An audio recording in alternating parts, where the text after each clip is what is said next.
उससे उसको भगवान से जोड़ के देखना चाहिए। और जो दूसरे निरासक्त योगी हैं, निरासक्त योगी में दो प्रकार के योगी हैं। एक है आपका परमात्मावादी, निराकारवादी, और दूसरा है आपका भक्ति योगी। तो ये दो प्रकार के निरासक्त योगी हैं। तो पहले किसकी चर्चा की जाएगी? पहले चर्चा की जाएगी निराकारवादी की, या एक परमात्मावादी की। और उसके बाद चर्चा की जाएगी भक्ति योगी की, क्योंकि दोनों ही निरासक्त हैं। लेकिन दोनों में अंतर होता है। एक निरासक्त है क्योंकि उसको कुछ नहीं चाहिए, दूसरा निरासक्त है क्योंकि उसको केवल भगवान की सेवा चाहिए। तो दोनों ही निरासक्त। तो उसका यहाँ पे विशेष प्रकार से वर्णन किया गया है दूसरे अध्याय में। और दो प्रकार के योगी कौन कौन से हैं उनकी भी चर्चा है। ऐसे नहीं कि हम ये चीज अपने आप से बोल रहे हैं कि देखो, जो पहला अध्याय है उसमें आसक्त योगी है, जो दूसरा अध्याय है उसमें निरासक्त योगी। ये इसी अध्याय में 13वें और 14वें श्लोक में बताया, पढ़ उसी में इसके बारे में बताया गया है कि दो प्रकार के योगी कौन कौन से हैं। ठीक है, क्योंकि जो श्रीमद् भागवतम है वो सबके लिए है, सबके कल्याण के लिए है। तो जो लोग आसक्त हैं उनको किस प्रकार से भक्ति तक लाया जाए उसके विषय में भी है। और जो लोग शुद्ध भक्त हैं, जो भगवान की लीलाओं में आनंद लेते हैं, उनके लिए भी है। तो सबके लिए श्रीमद् भागवतम है वास्तव में। ठीक है? और हम देखते हैं जो सुखदेव गोस्वामी है, उनकी सभा में ऐसा नहीं है केवल भक्त लोग हैं। वहाँ पे कई प्रकार के ज्ञानी लोग हैं, योगी लोग हैं, अलग अलग प्रकार के वहाँ पे लोग हैं।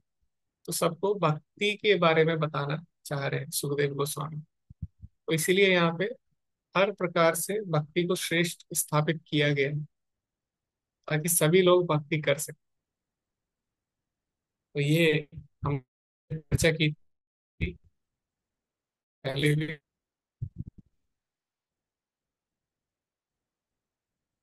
तो आज हम चर्चा करेंगे 13वें अध्याय से। इससे पहले हमने देखा कि जो कर्म कांड है, या भगवान से कुछ मांगना या देवी देवताओं से कुछ मांगना, उसका खंडन किया गया दूसरे से लेकर 7वें तक श्लोक में।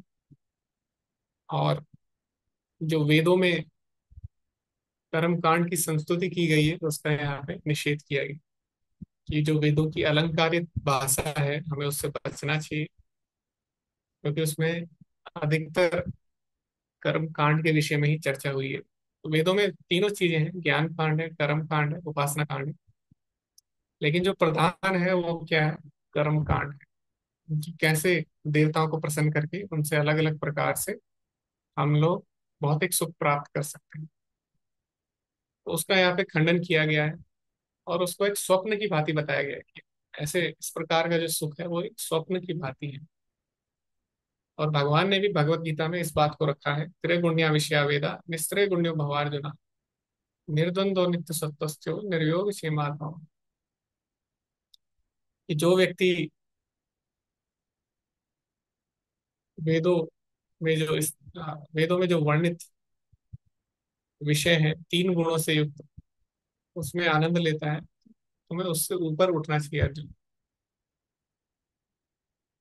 और उसके ही अगले श्लोक में भगवान बताते हैं, यावान अर्थ उदपाने सर्वथा संप्लुतोदके तावान सर्वेषु वेदेषु ब्राह्मणस्य विजानता। कि जो वेदों के तात्पर्य को समझ लेता है वही वास्तव में ब्राह्मण, यही वही वास्तव में विद्वान है। तो वेदों का तात्पर्य भोग करना नहीं है, बल्कि धीरे धीरे भोग को त्याग कर भगवान की शरण में जाना है। तो वेद क्या करते हैं? तो वेद भोग के बारे में क्यों बताते हैं? वेद जिस भोग के बारे में बताते हैं वो क्या है? वो एक नियमित है, या एक नियम में बद्ध है। ऐसा नहीं कि कभी भी उठ के आप कुछ भी करो। वेदों में बताया गया कि अगर आपको भोग भी करना है तो उसके क्या विधि विधान होने चाहिए। तो जब व्यक्ति विधि विधानों का पालन करता है, देवता के आगे झुकता है, तो उसके मन में शरणागति का भाव तो आ जाता है। और धीरे धीरे वो नियमित, वो उसको रेगुलेट करता है अपने भोगों को। तो उससे क्या होता है? उसका शुद्धिकरण होके एक दिन वो भक्ति में आ जाता है धीरे धीरे। लेकिन उसमें बहुत अधिक समय लगता है। लेकिन भगवान यहाँ पे बताते हैं कि आप तुरंत ही भगवान की भक्ति कर सकते हैं। जरूरी नहीं है कि आपको कर्म कांड, ज्ञान कांड, उपासना कांड ये सब करना पड़ेगा, तुरंत ही भगवान की भक्ति कर सकते हैं। तो हमें अपना समय बचाना है, इसीलिए हमें उसमें आसक्त नहीं होना चाहिए। जो वेदों में वर्णित विषय है उसमें आसक्त नहीं होना चाहिए। ठीक है। तो एक कर्म कांड के विषय में बताया गया था, इसके ऊपर हमने चर्चा भी की थी। उसके बाद धीरे धीरे यहाँ पे परमात्मावादी का वर्णन है। जो व्यक्ति परमात्मा में ध्यान लगाते हैं, हमें कर्म कांड को छोड़ के परमात्मा में ध्यान लगाना चाहिए। और परमात्मा में ध्यान लगाने के लिए क्या चाहिए हमें? हमें निरासक्त होना पड़ेगा। हमें जितनी भी अपनी आवश्यकताएं हैं उनको कम करना पड़ेगा, तभी हम भगवान पे ध्यान लगा सकते हैं। एक आसक्त योगी परमात्मा पे ध्यान नहीं लगा सकता। तो इसीलिए उसके लिए क्या है, विराट रूप पे ध्यान करें या देवी देवताओं की उपासना करें। लेकिन जब वो निरासक्त हो जाए तो परमात्मा पे अपना हृदय, अपना मन स्थिर कर सकता है। हम देखते हैं भगवत गीता में भी इसकी विस्तार से चर्चा हुई है। 12वें अध्याय में भगवान बोलते हैं, छठे श्लोक, 5वें 6ठे श्लोक में भगवान बताते हैं कि किस प्रकार। 5वें श्लोक भगवान बोलते हैं कि जो निराकार का मार्ग है बहुत ही कठिन है। उसके बाद भगवान बोलते हैं, मय्येव मन आदत्स मयि बुद्धिम निवेशय निवस्यसि मय्येव अत ऊर्ध्वं न संशयः। ये अपना मन मुझ में लगाओ, अपनी बुद्धि मुझ में लगाओ, तो तुम निश्चित रूप से मुझे प्राप्त करोगे। ये 8वें श्लोक में भगवान बताते हैं 12वें अध्याय के। और उसके बाद ऐसा नहीं है भगवान इतना ही बोलते हैं, लेकिन भगवान बोलते हैं कुछ लोग ऐसे हैं जो मेरे में मन नहीं लगा सकते हैं। ठीक है, तो उसके लिए क्या है? अतः चित्तं समाधातुं न शक्नोषि मयि स्थिरम् अभ्यास योगेन ततो माम इच्छाप्तुं धनंजय।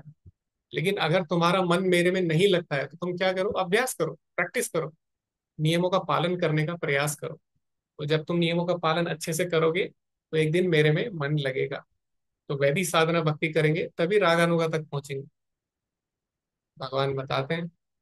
लेकिन ऐसा नहीं है भगवान इतना ही बता रहे हैं, उसके बाद भगवान बोलते हैं अगर आप नियमों का पालन भी नहीं कर पा रहे हो, आपको लगता है कि बहुत ही कठिन है, तो क्या करना चाहिए? तो उसके बाद भगवान बताते हैं, अभ्यास अभ्यास योगी ने तो अथ अथ एतदपि असक्तोषि कर्तुम मद्योगमाश्रिता सर्व कर्म फल त्याग तथा कुरु यथार्थम। तो तुम क्या करो, धीरे धीरे जो अपने कर्मों के फल है वो क्या करो, उसको त्याग करो, उससे अटैच मत रहो। अगर तुमसे वो भी नहीं होता, अगर तुम्हारे अंदर अभी भी आ सकती है, तो तुम क्या करो, दोबारा से पढ़ाई करो। क्योंकि जब तक ज्ञान नहीं होगा तब तक आसक्ति नहीं जाती। तो ये भगवान ने भगवत गीता में बताया है, धीरे धीरे कैसे व्यक्ति भक्ति में आ सकता है। 12वें अध्याय में बताया है। ऐसे पूरी भगवत गीता में यही चल रहा है, कैसे हर कोई भक्ति में आ सकता है। लेकिन 12वें अध्याय में भगवान ने विशेष रूप से इसका वर्णन किया है। ऐसे श्रीमद् भागवतम में भी बताया गया कि किस प्रकार हम भक्ति में आ सकते हैं, शुद्ध भक्त के लक्षण क्या है, शुद्ध भक्त का क्या चरित्र है। लेकिन इस अध्याय में विशेष करके बताया गया है कि कैसे हम धीरे धीरे भक्ति में आ सकते हैं। तो सबसे पहले बताया गया, आसक्ति अगर किसी के मन में है तो उसको विराट रूप का ध्यान करना चाहिए, देवी देवताओं की उपासना करनी चाहिए, लेकिन धीरे धीरे इससे ऊपर उठना चाहिए। क्योंकि ये मार्ग परम मार्ग नहीं है। तो इसीलिए इसका त्याग करके हमें भगवान का, परमात्मा का ध्यान करना चाहिए निरासक्त होकर। और उससे भी श्रेष्ठ क्या है? भगवान की भक्ति है। धीरे धीरे हम उसकी ओर बढ़ेंगे। तो एक छोटी सी कथा है, तो उसको हम पढ़ेंगे कि कैसे एक व्यक्ति को भौतिक चीजों से आसक्त नहीं होना चाहिए, और जितनी आवश्यकता है उतना ही उसको जीवन में प्रयास करना चाहिए। बहुत अधिक प्रयास नहीं करना चाहिए भौतिक वस्तु के लिए, जितनी आवश्यकता है उतना ही प्रयास करना चाहिए।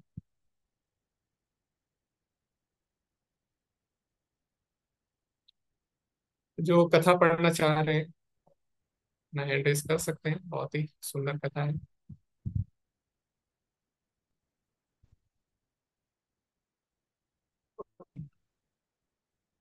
जी हरे कृष्ण। नीलंगिनी माता पढ़ी, नित्यांगिनी माता जी पढ़ी।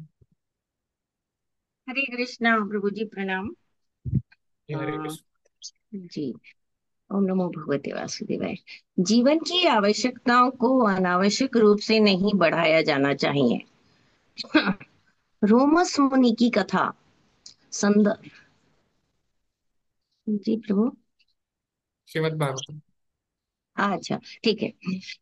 संदर्भ श्रीमद् भागवतम 6.15 से 12 और 15 में आता है।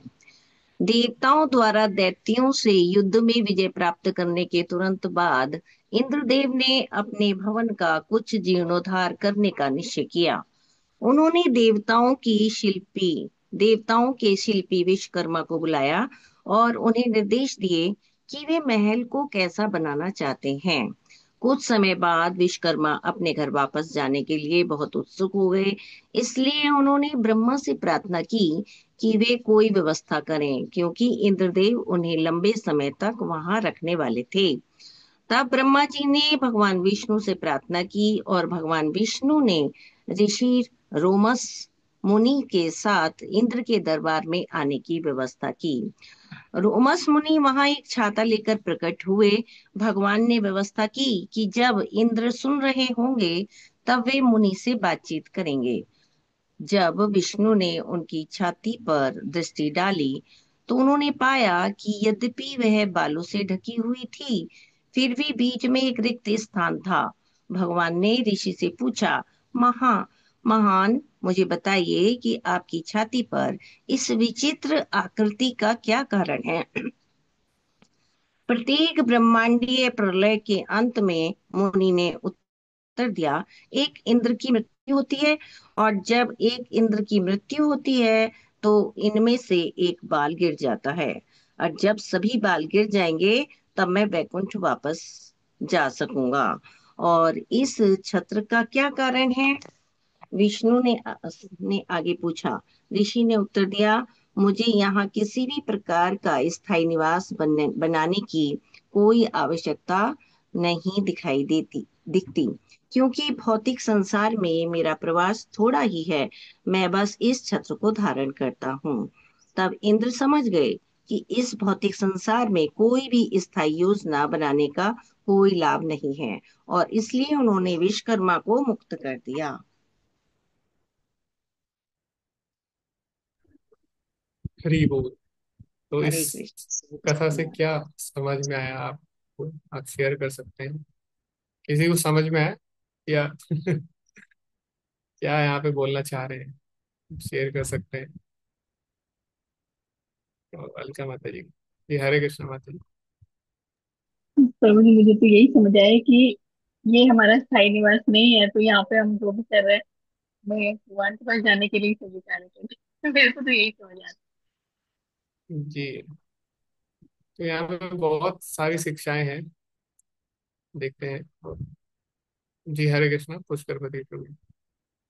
हरे कृष्णा प्रभु जी। जब इंद्रलोक तक में भी कुछ स्थायी मरम्मत करने तक से भी कोई फायदा नहीं है, तो हम तो मृत्युलोक में बैठे हैं। तो इससे पता चलता है कि देवता जो तो लाखों करोड़ों साल जीने वाले हैं, वो वो भी से ये समझ गए कि यहाँ स्थायित्व की कोई जरूरत नहीं है। तो मृत्युलोक में और हमारी तरफ भी 60 साल ही एवरेज एज। तो कोई ज्यादा जी। प्रयास नहीं करने चाहिए भौतिकता में। हम्म, और कोई बहुत महत्वपूर्ण शिक्षा, एक बहुत ही महत्वपूर्ण शिक्षा और है। जी हरे कृष्ण अरविंद प्रभु जी। हरे कृष्णा प्रभु जी, दंडवत प्रणाम। प्रणाम प्रभु जी, हरे कृष्ण। ये ये हमने भगवत गीता में जो पढ़ा था कि ये भौतिक संसार घर नहीं है, होटल है। जितने जल्दी यहाँ से काम खत्म करके अपना वापस जाने का है अपने घर। तो वही आसक्ति यहाँ पे नहीं बढ़ानी है। जितना शरीर निर्वाह के लिए आवश्यक हो उतना ही करना है। ये इससे शिक्षा मिलती है। जी जी जी। तो यहाँ पे एक बार मैं समराइज कर देता हूँ, फिर मैं आपको बताता हूँ।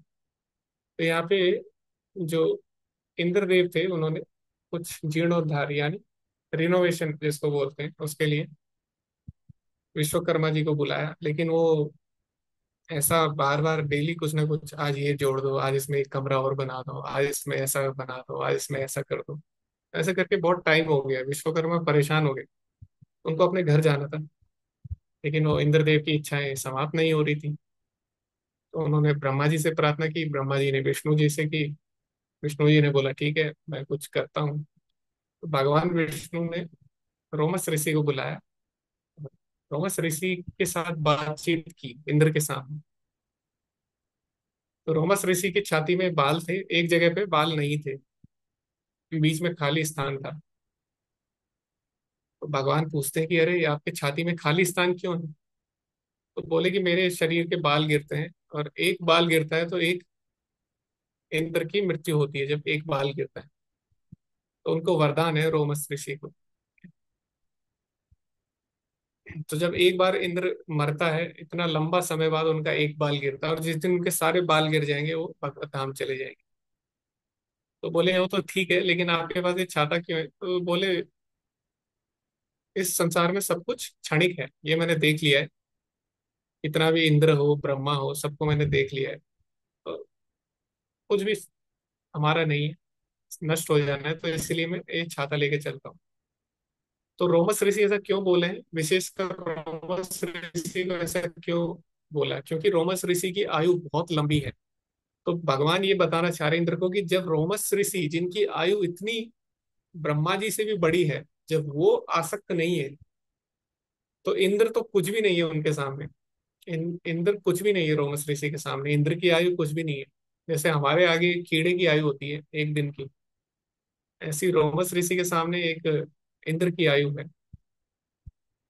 तो इसीलिए इंद्र को आसक्त नहीं होना चाहिए, इसीलिए रोमस ऋषि को बुलाया गया। दूसरा, भगवान ने डायरेक्ट उपदेश नहीं दिया इंद्र को, ये भी इससे सीखना है हमें कि उपदेश कभी कभी डायरेक्टली किसी को बोलते तो उसको बुरा लग सकता है। इसीलिए इनडायरेक्टली कैसे अपनी बात को रखना है, वो भगवान यहाँ पे बता रहे हैं। तो भगवान ने अपने प्रिय भक्त के माध्यम से उस बात को रखा, और यही भगवान करते हैं। भगवत गीता अर्जुन को बोली, तो टारगेट कौन थे? टारगेट तो हम हैं, लेकिन बोली किसको? अर्जुन को। तो ऐसे ही हम देखते हैं अलग अलग स्थानों में, या जैसे हम देखते हैं नारद मुनि ने जब कहानी सुनाई, जो आसक्त राजा थे प्राचीन बरही, तो पुरंजन की कहानी सुनाई। लेकिन वो पुरंजन कौन था? वही था, प्राचीन बरही ही था। लेकिन डायरेक्टली उसको नहीं बोला, उसको बोला कि एक राजा था, उसका नाम पुरंजन था, वो ऐसा था, वो वैसा था। तो कभी कभी डायरेक्टली बोलना किसी को सही नहीं होता, विशेषकर जो व्यक्ति बहुत ही ज्यादा आसक्त है, वो बुरा मान सकता है। तो इसीलिए इनडायरेक्टली कैसे अपनी बात को रखना है, वो भगवान यहाँ पे सिखा रहे हैं। ठीक है, तो बहुत सारी शिक्षाएं यहाँ पे हैं। तो ये था जो हमने चर्चा की थी कि किस प्रकार जो भौतिक संसार में जितनी वस्तुएं हैं, वो हमारे भोग के लिए नहीं है वास्तव में, वो भगवान की सेवा के लिए है। उससे हम भगवान को प्राप्त कर सकते हैं, उसको भगवान की सेवा में लगा के। ठीक है, तो ये सब हमने चर्चा की थी। अभी हम उससे आगे बढ़ेंगे, हम बुक से थोड़ा सा पढ़ेंगे। 13वें 14वें श्लोक हम पढ़ेंगे, जिसमें दो प्रकार के योगियों की चर्चा है, आसक्त योगी और निरासक्त योगी।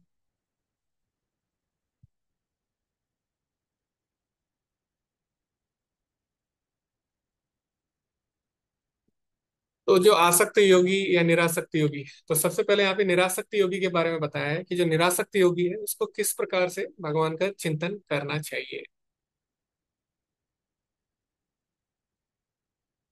एक एक शोंगान दियानुभावये पादार्यावत् सितं गदाधतः जितं जितं स्थानमपोऽप्यधार्ये परम परम शुद्धयति धीर यथा यथा। तो कैसे करना है भगवान का ध्यान? एक एक एक शो अंगानी, तो एक एक करके सारे अंगों का ध्यान करना चाहिए। लेकिन कहाँ से आरंभ करना है? सबसे पहले पादादि, सबसे पहले भगवान के चरण कमलों से उनका ध्यान आरंभ करना चाहिए, और धीरे धीरे ऊपर बढ़ना चाहिए। भगवान के चरण कमल, फिर उनके जो जांग है, फिर उनका जो उदर है, फिर उनके जो वक्ष स्थल है, उनका जो मुखमंडल है, धीरे धीरे भगवान के शरीर का ध्यान करना चाहिए। तो ये किसके लिए है? जो निरासक्त योगी है वही ऐसा कर सकता है। भगवान का ध्यान करना, भगवान के रूप का इतना आसान नहीं है। इसीलिए प्रभुपाद जी क्या बोलते हैं कि आप हरे कृष्ण महान महामंत्र का ध्यान से सुनो। ये नहीं बोला कि आप भगवान का ध्यान करो, क्योंकि हम अभी उस अवस्था में नहीं है। लेकिन जब आप भगवान का नाम लेंगे और हमारी इंद्रिय शुद्ध होगी तो अपने आप भगवान का रूप प्रकट होता है। ऐसे नहीं कि हम कोई मन में सोचे कि हाँ भगवान है, वो खड़े हैं, उनके पैर हैं। वो सब करके कोई लाभ नहीं है, वो हमारी इमेजिनेशन है। लेकिन जब हम शुद्ध नाम लेंगे, भगवान का जो वास्तविक रूप है, स्वरूप है, वो अपने आप प्रकट होता है। स्वयं एवं स्फुरत्यता, तो अपने आप प्रकट होगा। ऐसा नहीं कि हम कुछ सोचे ऐसा होगा ऐसा होगा। ठीक है। और सबसे अच्छा है भगवान के विग्रह के दर्शन करें। हरे कृष्ण। जी हरे कृष्णा, कुछ कर दीजिए। प्रभु जी, पिछली क्लास में 8 तक ही हुए थे श्लोक। क्या तक हुए थे? जी जी जी। प्रभु।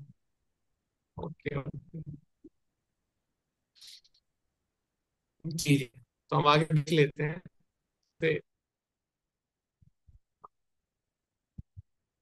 तो पिछले अध्याय में जो हमने चर्चा की थी भगवान की, ये पिछले सत्र में हमने भगवान के रूप की चर्चा की थी कि जो परमात्मावादी है वास्तव में ऐसा नहीं है कि वो निराकार पे ध्यान करते हैं, जैसे कि आजकल कई जो संस्था है वो बताती है कि आप ज्योति पे ध्यान करो, निराकार का ध्यान करो।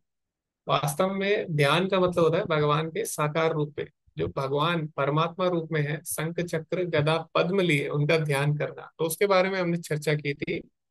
और भगवान कहाँ पे है? हमारे हृदय में है परमात्मा रूप में। और उनका साइज क्या है, उनकी माप क्या है? क्योंकि आकार है, आकार है तो उनका कुछ साइज भी होगा। रूप है तो उनका कुछ आकार भी होगा, कुछ साइज भी होगा, कुछ आकृति होगी। तो कितना साइज है वो भी यहाँ पे दिया है। ठीक है। तो एक बित्ता परिणाम के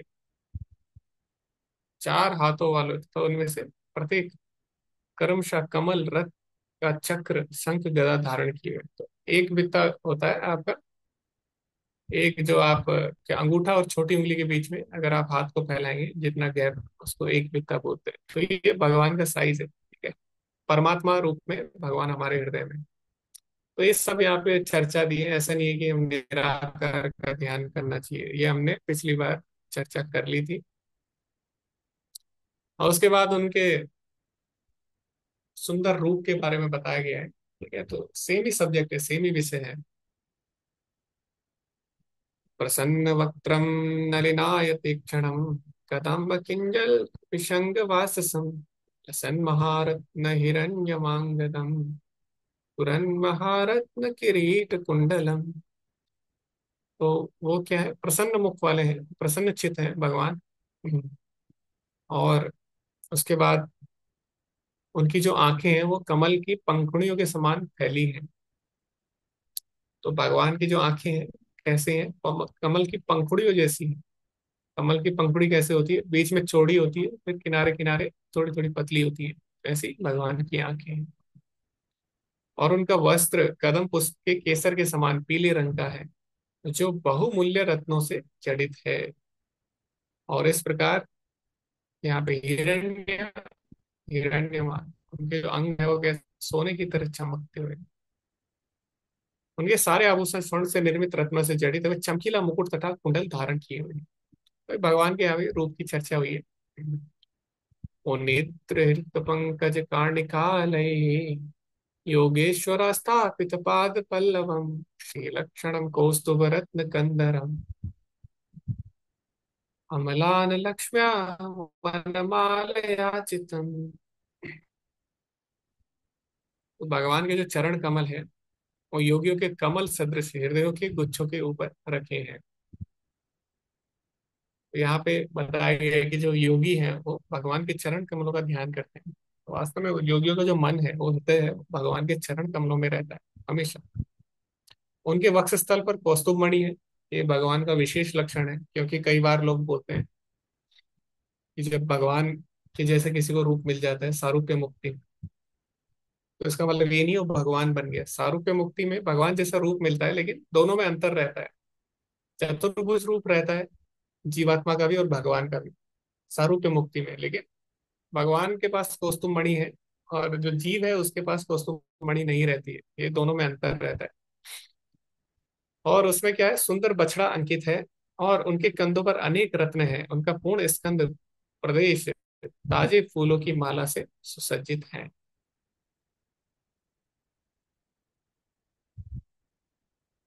विभूषितम मेखलयाङ्गुलीयके महानरैर्नुपुर कंकणादिभिः स्निग्धामलाकुञ्चितनीलकुन्तलैः विरोचमानानहासपेशलम्।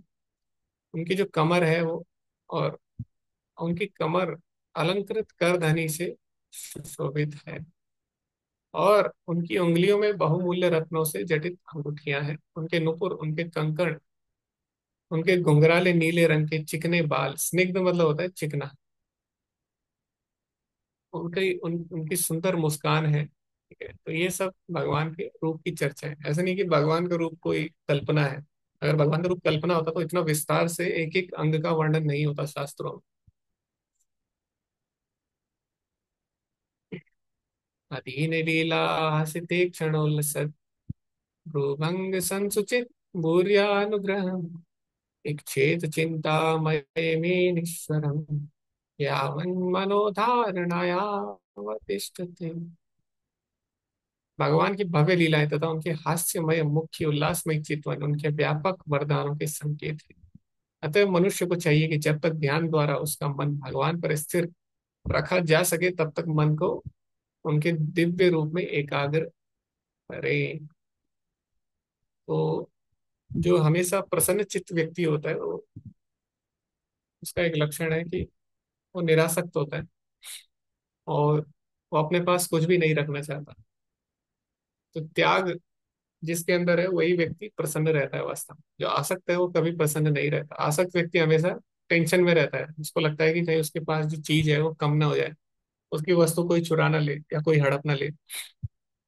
क्योंकि भगवान परम वैरागी है, परम त्यागी है, इसलिए उनके मुख पे हमेशा मुस्कान रहती है, हमेशा वो मुस्कुराते हैं।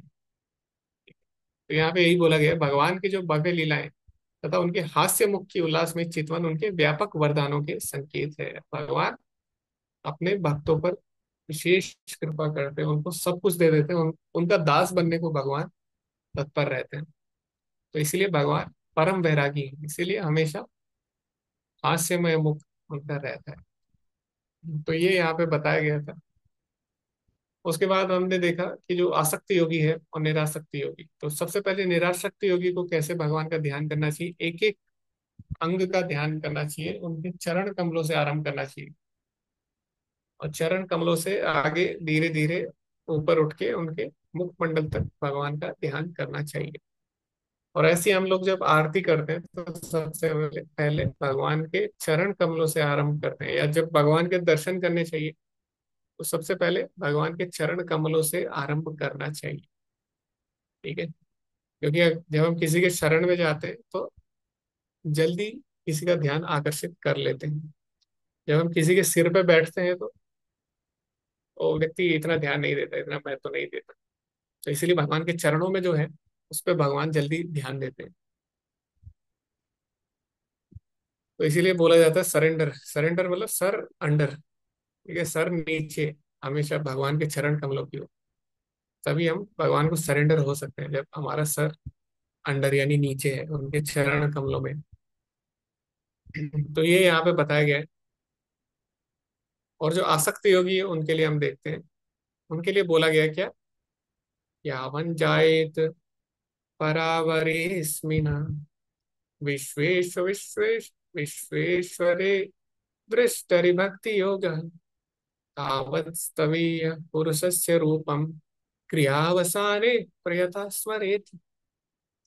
जब तक स्थूल भौतिकवादी भौतिकतावादी व्यक्ति दिव्य तथा भौतिक दोनों ही जगतों के दृष्टा परमेश्वर की प्रेमा भक्ति विकसित ना कर ले, यानी जब तक वो निरासक्त ना हो जाए, तब तक उसे अपने कर्तव्य को पूरा कर लेने के बाद भगवान के विराट रूप का स्मरण या ध्यान करना चाहिए। तो जो भगवान के विराट रूप का ध्यान है वो परम मार्ग नहीं है, वो परम पद नहीं है हमारा। वो एक मार्ग है भक्ति योग तक पहुंचने का। वास्तव में जितने भी योग हैं सब भक्ति योग तक ही ले जा रहे हैं, लेकिन अगर कोई उसको ही परमानेंट समझ ले तो ये उससे बड़ा मोह कोई नहीं होगा।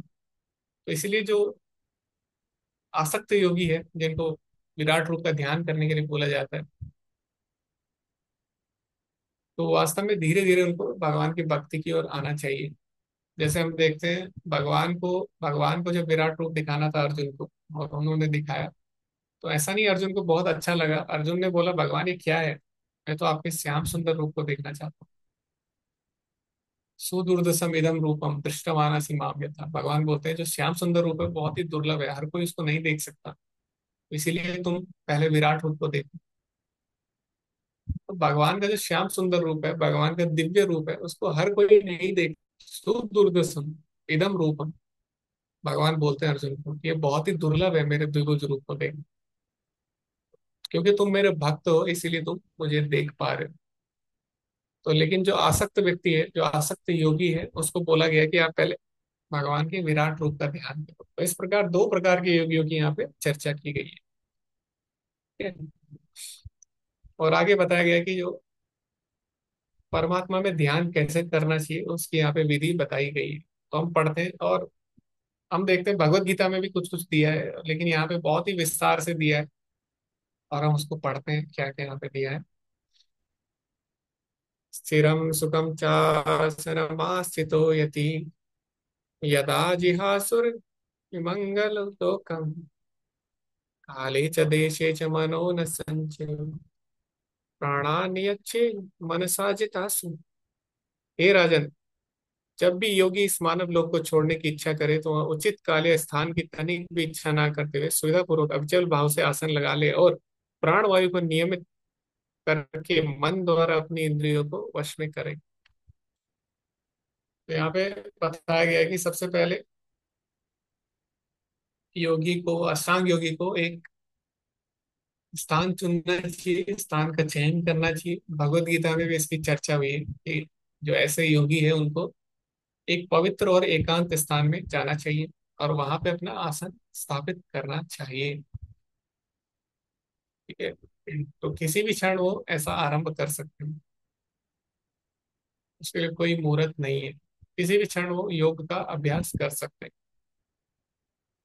तो आगे क्या है, आगे हम पढ़ेंगे अलग अलग यहाँ पे स्टेप्स या अलग अलग चरण बताए गए। सबसे पहले योगी को एक स्थान सुनिश्चित करना होगा और वहां पे अपना आसन स्थापित करना होगा। और आसन कैसा होना चाहिए, भगवत गीता में बताया गया है कि बहुत ही अधिक ऊंचा नहीं होना चाहिए, बहुत ही अधिक नीचे नहीं होना चाहिए। ऊंचा होगा तो क्या होगा, उसको गिरने का डर रहेगा। जैसे कई लोग क्या करते हैं, चट्टान पे बैठ जाते हैं, लेकिन हम लोग ऐसा नहीं कर सकते। चट्टान पे बैठेंगे तो क्या होगा, डर लगेगा ना गिरने का, कहीं अगर गलती से गिर गए। और नीचे होंगे बहुत ज्यादा तो कीड़े मकोड़े काटने का डर है। तो इसीलिए स्थान, जो आसन है, वो बहुत ऊंचा भी नहीं होना चाहिए, बहुत नीचा भी नहीं होना चाहिए। उसके बाद यहाँ पे बताया गया है मनस्व बुद्धया मलया नियम्य क्षेत्रज्ञता निरयेत तथात्मनि आत्मानमात्मन्यवरुद्ध्य धीरो लब्धोपशांति विरमेत कृत्या। तो योगी को चाहिए उसके बाद कि वह अपनी विशुद्ध बुद्धि के द्वारा अपने मन को जीवात्मा में तदाकार करे और फिर जीवात्मा को परमात्मा में विलीन कर दे। ऐसा करने के बाद पूर्णतः तुष्ट जीव तुष्टि की चरम अवस्था को प्राप्त होता है, जिससे वह अन्य सारे कार्यकलाप बंद कर देता है। तो जो अपनी चेतना है, जो अपनी बुद्धि है या जो अपना मन है, उससे भी ऊपर अपनी चेतना को लाना है। तो भगवान भगवत गीता में बताते हैं इंद्रियाणि पराणि आहुर इंद्रियभ्यो परम मना मनसस्तु परा बुद्धे बुद्धये परतस्तु सा। तो बुद्धि से ऊपर मन है और मन से ऊपर आत्मा है। तो योगी को कहाँ ले जानी है अपनी चेतना, आत्मा के स्तर पे ले जानी है। और आत्मा के स्तर पर जब चेतना आएगी तो अब क्या करना है, उसको परमात्मा में लगाना है, उस आत्मा को परमात्मा में लगाना है, उसका ध्यान करके। तो इससे क्या होगा, जब ध्यान परमात्मा में लगेगा, जब आत्मा परमात्मा से के संपर्क में आएगी तो उसकी भौतिक आसक्ति अपने आप छूट जाएगी और योगी क्या करेगा, अनंत सुख का अनुभव करेगा। तो जब अनंत सुख उसको मिल जाएगा तो भौतिक सुख त्याग देगा। रमन्ते योगिनो अनंता। तो जो योगी है उसको अनंत सुख का अनुभव होता है। अभी उसका जो सुख है वो बाहरी वस्तुओं पे आधारित नहीं है, वो बाहर की वस्तुओं पे वो डिपेंड नहीं है सुख के लिए। इसीलिए उसको आत्माराम भी कहा जाता है। अगर आप देखें चैतन्य महाप्रभु का जो शब्द के ऊपर उन्होंने बहुत अधिक चर्चा की, आत्माराम जो श्लोक है उसके ऊपर, तो आत्माराम का एक अर्थ क्या है, योगी भी है जो अपने आप में सुखी रहता है, अपने आत्मा में सुखी रहता है, उसको भी आत्माराम कहा जाता है। तो वो आत्माराम बन जाता है क्योंकि वो बाहरी वस्तु पे निर्भर नहीं है उसका सुख, अभी अंदर से उसको सुख मिल रहा है। रमनते योगिनो अनंता, तो उसको हायर टेस्ट मिल गया तो लोअर टेस्ट छोड़ देता है। यहाँ पे प्रभुपा जी भी यही बोल रहे हैं, न यत्र कालो अनिमिषाम पर प्रभु कुतो नु देवा जगताव्य क्षीरे, न यत्र सत्वम न रजस्तमस्या न वै विकारो न महान प्रधानम। वास्तव में जब इस प्रकार योगी परमात्मा में स्थित हो जाता है तो वो अविनाशी यानी शाश्वत अवस्था को प्राप्त कर लेता है, और जो अवस्था किसी भी समय के द्वारा प्रभावित नहीं होती है। तो जो देवीय सुख है, जो कर्म कांड से सुख मिलता है, या जो वेदों में अनुष्ठान है, या जो देवी देवताओं की उपासना से सुख मिलता है, वो क्या है, क्षणिक होता है। क्षीणे पुण्य मृत्युलोकम विशन्ति, और जैसे ही वो समाप्त होता है दोबारा से भौतिक संसार में व्यक्ति का पतन हो जाता है। जैसे हमने देखा हिरण्यकशिपु ने ब्रह्मा जी से वरदान ले लिया, उसको लगा कि बस अब वही है जो है, लेकिन ऐसा नहीं है। जो भी वरदान मिलता है देवी देवताओं से क्षणिक होता है, उसका नाश हो जाता है, क्योंकि वो देवी देवता भी क्या है, काल के अधीन है। यहाँ पे बोला गया है कि जो विनाशकारी काल है ना, देवी देवताओं का भी नियामक है। देवी देवता भी काल के अधीन होते हैं, तो उनके जो वरदान है वो भी काल के अधीन होंगे। तो इसीलिए जब व्यक्ति परमात्मा में स्थित हो जाता है तो वो काल से ऊपर उठ जाता है, तीन गुणों से ऊपर उठ जाता है। तीन गुण और जो अपना अहंकार है उससे ऊपर उठ जाता है। तो ये अंतर है एक कर्म कांडी में, एक देवी देवता उपासक में, और एक योगी में। तो योगी क्या है, आसक्ति छोड़ देता है किसी भी वस्तु की, और वो अपने मिथ्या अहंकार से ऊपर उठ जाता है।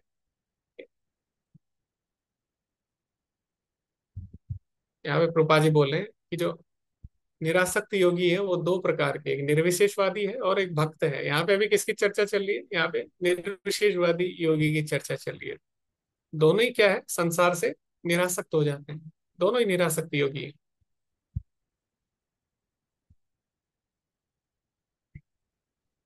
तो अभी क्या करना है, पर परम पदम वैष्णवमाम मन्नति यत्, परम पदम वैष्णवमाम मनन्ति यत्, यन्नेति नेतीत्य तदुस्ति शिक्षवः, विसृज्य दोरात्म्य मनन्य सोहृदा, यदोपगुह्य पदम पदे पदे।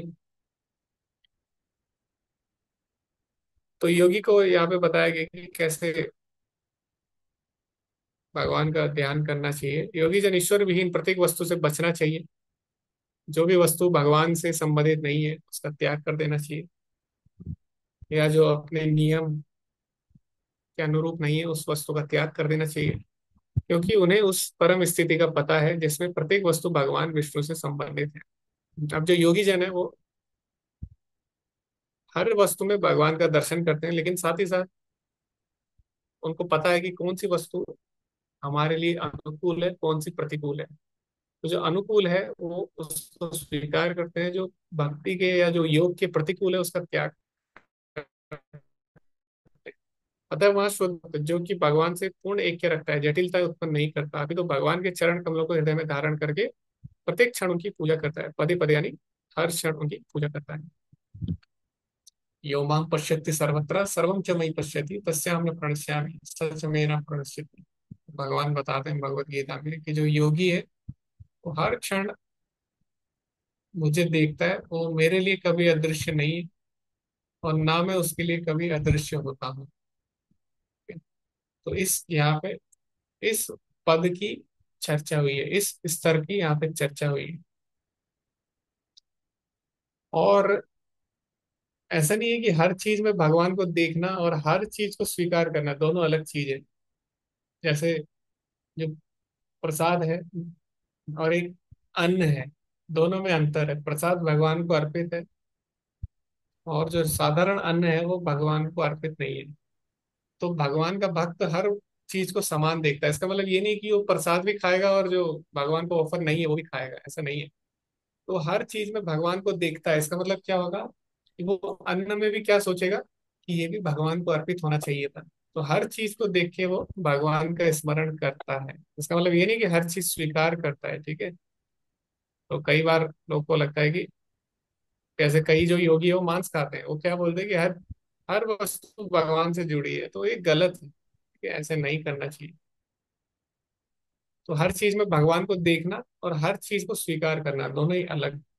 तो यहाँ पे क्या बोला गया है? योगी जन ईश्वर विहीन प्रत्येक वस्तु से बचते हैं, लेकिन साथ ही साथ वो हर वस्तु में ईश्वर को देखते हैं। तो ये इसका मतलब है।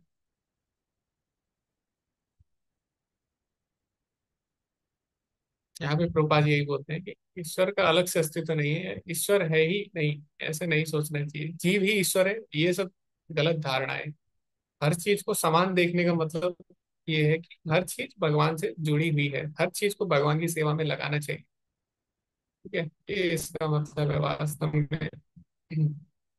इत्थं मुनिस्तु परमेत व्यवस्थितो विज्ञान दृग्वीर्य सुरंदिताशय स्वपार्षिणा पीडया गुदम ततो नीलम स्थानेषु च ससुन ये जित क्लमः।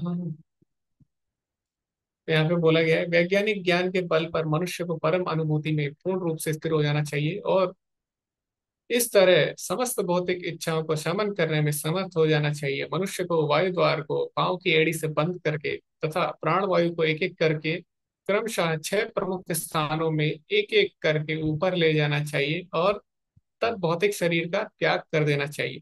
तो ये किसके लिए है? देखो, दो प्रकार के योगी है, आसक्त निरासक्त। निरासक्त में भी दो प्रकार के योगी है, एक जो परमात्मावादी है या निराकारवादी है, और दूसरा जो भगवान का भक्त है। तो एक इसके लिए है जो निराकारवादी है। तो क्या करते हैं, अपना अपने पद्मासन में वो अपने आप को रखते हैं, या कई जो योगी हैं वो पद्मासन विशेष प्रकार से पैरों को पीछे अपने जो बैठने का स्थान है उसके नीचे लगा लेते हैं, ठीक है। यहाँ पे बताया गया वायु द्वार को अपनी पाँव की एड़ी से बंद करके विशेष प्रकार से ऐसा पद्मासन में बैठ के और धीरे धीरे वो ध्यान करते हैं, अपने जो श्वास है जो प्राण वायु है उस पर ध्यान केंद्रित करते हैं और उस प्राण वायु को विभिन्न जो शरीर के अंदर अंदर जो हमारे चक्र है या जो चेतना के विभिन्न स्तर है उस तक ले जाते हैं। तो कौन कौन से चक्र हैं वास्तव में जो योग करते हैं, जो ध्यान योग करते हैं, वो कई बार 18 डेज का कोर्स में लोग पूछते हैं कि हाँ चक्र कहाँ पे है, कौन सा चक्र कहाँ पे है। तो श्रीमद् भागवतम में दिया है वास्तव में चक्रों के बारे में कि कैसे हमारे शरीर में विभिन्न प्रकार के चक्र हैं। लेकिन वो चक्र क्या है?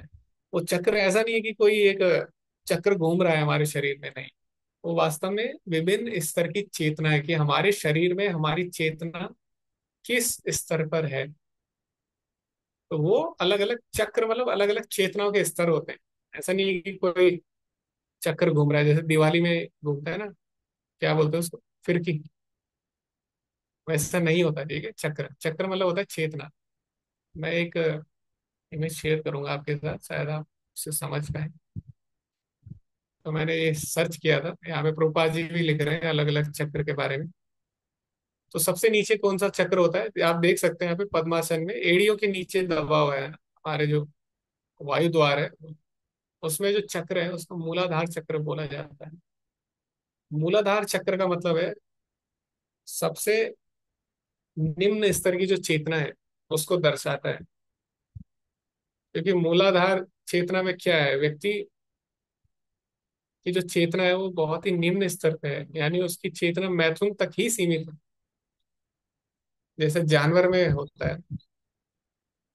उसके बाद जब उसकी चेतना धीरे धीरे विकसित होती है तो किसके बारे में सोचता है? वो खाने के बारे में भी सोचता है। भोजन के बारे में, प्राण के बारे में भी सोचता है। तो अलग अलग चेतना है, प्राणमय, उसके बाद मनोमय, विज्ञानमय, आनंदमय, ऐसे। तो ये सारे चक्र अलग अलग चेतना को बताते हैं। उसके बाद व्यक्ति की चेतना जब ऊपर उठती है तो धीरे धीरे यहाँ पे इसको जो बोला जाता है स्वादिष्ट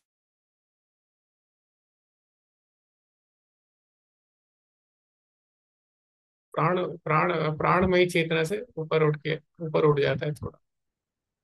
तो वो क्या करता है, अपने भोजन के बारे में सोचना, उसका व्यवस्था करना, उसके लिए श्रम करता है। उसके बाद यहाँ पे अनहत चेतना और विशुद्ध चेतना, या इसको मनोमय चेतना हम बोल सकते हैं। इसमें व्यक्ति क्या करता है, इसमें वो कुछ निर्णय लेने से पहले सोचता है। और विज्ञान में चेतना में क्या करता हो, भगवान के बारे में जिज्ञासा करता है, इसको आज्ञा चक्र बोलते हैं। और जो आनंदमय चेतना है, उसमें वो क्या करता है, उसमें वो भगवान के साथ उसका संपर्क हो जाता है, या जो योगी है उसका परमात्मा के साथ संपर्क हो जाता है। तो इसको बोला जाता है सहस्त्र चक्र। तो ये चक्र वास्तव में वैसे नहीं है जैसा हमको लगता है, या जैसे लोगों को लगता है जो 18 days कोर्स करते हैं नए नए, उनको लगता है कि हमारे शरीर में कुछ ऐसे गोले बने हुए हैं। ऐसे गोले नहीं बने हुए। तो हमारे अलग अलग प्रकार की चेतना, हमारे शरीर में हमारी चेतना कहाँ पे स्थित है उसको दर्शाता है, ठीक है। और कई लोग ऐसा योग कराते हैं कि हम आपका ये चक्र खोल देंगे, ये चक्र खोल देंगे, ये चक्र खोल देंगे, और सब लूटते हैं लोगों को। ऐसा कुछ नहीं होता। ये अलग अलग प्रकार की चेतना है, अलग अलग स्तर की चेतना है। जब आप योग करते हो, कोई ध्यान योग करता है, उससे भी वो अपनी चेतना को ऊपर उठा सकता है, लेकिन इससे ऊपर नहीं जा सकता। एक जो निराकारवादी है वो बस यहीं पे खत्म हो जाता है उस चक्कर में उसका।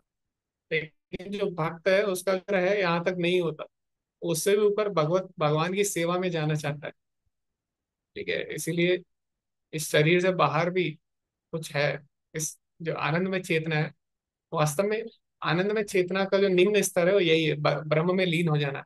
लेकिन आनंद में चेतना का जो सबसे उच्च स्तर है वो है भगवान की सेवा में लग जाना, ठीक है। वो वास्तव में परम आनंद है। कोटि, क्या था, चैतन्य चरितमृत में एक श्लोक में कहा गया है कि कृष्ण सेवा आनंदेर सिंधु, कोटि ब्रह्म सुकृत नहीं, तार एक बिंदु। ऐसा कुछ श्लोक है कि जो कृष्ण की सेवा है, कृष्ण की भक्ति है, वो क्या है, आनंदेर सिंधु, वो आनंद का सागर है। और कोटि ब्रह्म सुख, अगर करोड़ों ब्रह्म सुख को मिला दिया जाए, करोड़ों ब्रह्मानंद को मिलाया जाए, तो तार आगे नहीं एक बिंदु, उसके आगे एक बिंदु भी नहीं है, एक बूंद के बराबर भी नहीं है। तो ये भक्ति का सुख है, ठीक है। इसलिए हम इस चक्कर में नहीं पड़ते, हम इस चक्कर में नहीं पड़ते। लेकिन जो लोग हैं इस चक्कर में, उनको चाहिए कि धीरे धीरे वो भगवान की भक्ति में आए, वरना यह चक्कर में ही फंस जाएंगे फिर। ओके, शायद कोई कुछ शेयर करना चाहते हैं इसके बारे में। जी हरे कृष्णा, पुष्कर प्रभु जी, आप भी इस, इस चक्कर के बारे में जानते हैं? तो भी हरे हम तो कृष्णा। इसी संशय में है कि चेतना जो वर्ड आता है बार बार, उसको बुद्धि से समझें, नॉलेज, या वो आत्मा का ही रूप समझें चेतना को हमको। चेतना आत्मा का लक्षण है, भगवत गीता में बताया गया है कि यथा प्रकाशति एका कृत्स्नम लोकमिमं रवि क्षेत्रम क्षेत्री तथा कृत्स्नम प्रकाशयति भारत। जैसे सूर्य पूरे ब्रह्मांड को प्रकाशित करता है, उसी प्रकार आत्मा हमारे शरीर को चेतना के द्वारा प्रकाशित करती है। यानी हमारे शरीर में चेतना है, जरूरी नहीं है ज्ञान हो, लेकिन चेतना सबके शरीर में है ना, जो जी रहे, जीवित प्राणी है। तो लाइवलीनेस जिसको कहें। हाँ, लाइवलीनेस जो उसका लक्षण है आत्मा का, वो क्या है, लाइवलीनेस या चेतना। क्योंकि आप देखो जड़ पदार्थ में और एक जीवित व्यक्ति में क्या अंतर है, चेतना नहीं है बस। एक मृत शरीर में और एक जीवित शरीर में यही अंतर है, एक चेतना में नहीं है, एक चेतना है। तो चेतना कहाँ से आ रही है, जो कॉन्शियसनेस हम बोलते हैं साइंस में। लेकिन कॉन्शियसनेस आई कहाँ से, उसके ऊपर नहीं चर्चा करते। तो कॉन्शियसनेस आ रही है, मैटर से नहीं आती है कॉन्शियसनेस, क्योंकि मैटर तो वैसे के वैसी है। कोई व्यक्ति मर गया तो मैटर तो वैसी है। तो जो कॉन्शियसनेस है, चेतना आई कहाँ से, चेतना आती है आपके आत्मा से, जो कि दिव्य पदार्थ है, ये जिसको ये ब्रह्म बोला कंफ्यूजन जाता है। तब होता है प्रभु जी जब यूं कहते हैं ना, चेतना को आत्मा में लगाना चाहिए, या चेतना हमारी नहीं नहीं, वो निम्नतम चित है, तो चित वो बुद्धि से कंफ्यूजन हो जाता है वहाँ। नहीं, देखो, चेतना आत्मा का लक्षण है, लेकिन चेतना अलग अलग स्तर पे हो सकती है। जैसे पेड़ पौधों में भी जीवन है, आत्मा है, लेकिन उनकी चेतना क्या है? उनकी चेतना मनुष्य की चेतना जितनी विकसित नहीं है। और जिस चेतना से हम शरीर त्यागते हैं, उसी चेतना के अनुसार हमें अगला जीवन मिलता है। अगर हमारी बहुत निम्न चेतना है, तो पेड़ पौधा, थोड़ी अच्छी चेतना में हम शरीर त्यागेंगे। इसलिए हमारा जो आंदोलन है वो क्या है? कृष्ण भावनामृत। भावना मतलब जो चेतना है हमारी, हमें उसको विकसित करना है, मतलब कृष्ण भावना करना, उसको कृष्ण की भक्ति के स्तर पे ले जाना है अपनी चेतना को। Consciousness, Krishna consciousness. आप देखो उसका इंग्लिश में ट्रांसलेशन क्या है? कृष्णा कॉन्शियसनेस है। तो हमें हमारी चेतना अभी कृष्ण कॉन्शियसनेस नहीं है, हमारे अंदर कॉन्शियसनेस है, लेकिन वो कृष्ण कॉन्शियसनेस नहीं है। तो हमें उसको वहां तक ले जाना है। कॉन्शियसनेस कॉन्शियसनेस तो सब में है, जो जीवित प्राणी है, पेड़ पौधे में भी है, जानवर में भी है, लेकिन सबकी चेतना अलग अलग स्तर पे है। तो ठीक है। कॉन्शियसनेस को समझे चेतना से। हाँ, कॉन्शियसनेस ही चेतना है। इंग्लिश में उसको कॉन्शियसनेस बोलते हैं, चेतना को। जड़ और चेतन, मतलब कॉन्शियस और नॉन कॉन्शियस। देखो, नॉन कॉन्शियस और अनकॉन्शियस दोनों में अंतर है, ठीक है। अनकॉन्शियस मतलब क्या है? वो कॉन्शियसनेस है उसमें, लेकिन वो अभी बेहोश हो गया, हमारे लिए ऐसा लग रहा है हमको कि वो उसमें कॉन्शियसनेस नहीं। और नॉन कॉन्शियस मतलब हो गया नॉन लिविंग एंटिटीज। तो अनकॉन्शियस नॉन कॉन्शियस दोनों में अंतर है। ठीक है प्रभु जी। जी जी प्रभु। ठीक है। तो आत्मा के क्या, आत्मा का लक्षण है चेतना, और चेतना से तीन चीजें आती हैं: फीलिंग, विलिंग एंड थिंकिंग। हम किसी चीज को अनुभव कर सकते हैं, जैसे पेड़ पौधे हैं वो भी अनुभव करते हैं। जो सनलाइट है, आपने देखा सूरजमुखी का फूल सूरज की तरफ मुड़ जाता है, तो क्या फील कर सकता है? फीलिंग, विलिंग, वो इच्छा कर सकता है, थिंकिंग, वो सोच सकता है। तो ये क्या है? चेतना के साथ साथ ये तीन चीजें होती है: फीलिंग, विलिंग एंड थिंकिंग। ये डेड मैटर में नहीं होता। अब लोटे को कहीं रखोगे, लोटा कभी नहीं बोलेगा कि मुझे यहाँ पे क्यों रखा है। आप लोटे को पीटोगे, वो कभी नहीं बोलेगा मुझे क्यों मारा। लेकिन आप एक जानवर को मारोगे या किसी व्यक्ति को मारोगे, तो वो अपने आप को बचाएगा, अपनी रक्षा करेगा। तो इसीलिए फीलिंग, विलिंग, थिंकिंग, ये कहाँ से आ रही है? चेतना से आ रही है। चेतन में ही ये चीजें होती हैं। और ये चेतना कहाँ से आती है? आत्मा से आती है। और ये चेतना के अलग अलग स्तर हो सकते हैं, और हमें क्या करना है? अपनी चेतना को शुद्ध करना, हमें अपनी चेतना को ऊपर उठाना है। इसीलिए उसका नाम है कृष्णा कॉन्शियसनेस, कृष्णा मई चेतना। ओके। और कोई कुछ शेयर करना चाहेगा चक्कर के बारे में? किसी ने किया है ये चक्कर? किसी ने देखे हैं चक्कर अपने शरीर में? कई लोग बोलते हैं हमने चक्कर देखे हैं घूमते हुए अपने शरीर में। आप में से किसी ने देखे हैं क्या? पता नहीं।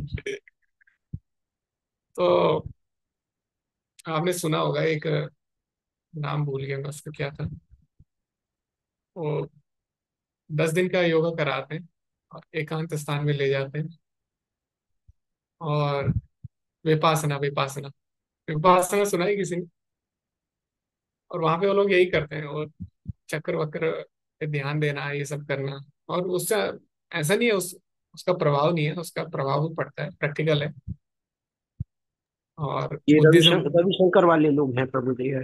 हाँ, वो भी करते हैं। रविशंकर वाले, एक बुद्धिज्म वाले भी करते हैं, बुद्धिस्ट लोग भी करते हैं ये सब चीजें। और ये सब चीजें करते हैं वो लोग, और उसका असर भी होता है। लेकिन वो क्या है, वो प्रैक्टिकल नहीं है। वो तभी तक है जब तक आप उनके शिविर में जाओगे, 10 दिन या 20 दिन या 1 महीना, 2 महीना, 3 महीने के भी शिविर होते हैं, जो एडवांस लोग हैं जो काफी समय से कर रहे हैं। लेकिन जैसे ही आप घर में आओगे, ऑफिस जाओगे, वो सब चीजें नहीं हो पाती है फिर। तो जब तक आप शिविर में हो तभी तक वो कर पाते हो, ठीक है। इसीलिए सोहम करते करते वो सो जाते हो।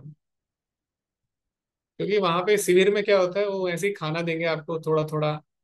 वो मोबाइल बैन कर देंगे आपका 3 महीने के लिए, तो आपको अच्छा लगेगा। आप कुछ परिवर्तन देखोगे अपने जीवन में, अपनी लाइफ में, अपनी बॉडी के अंदर।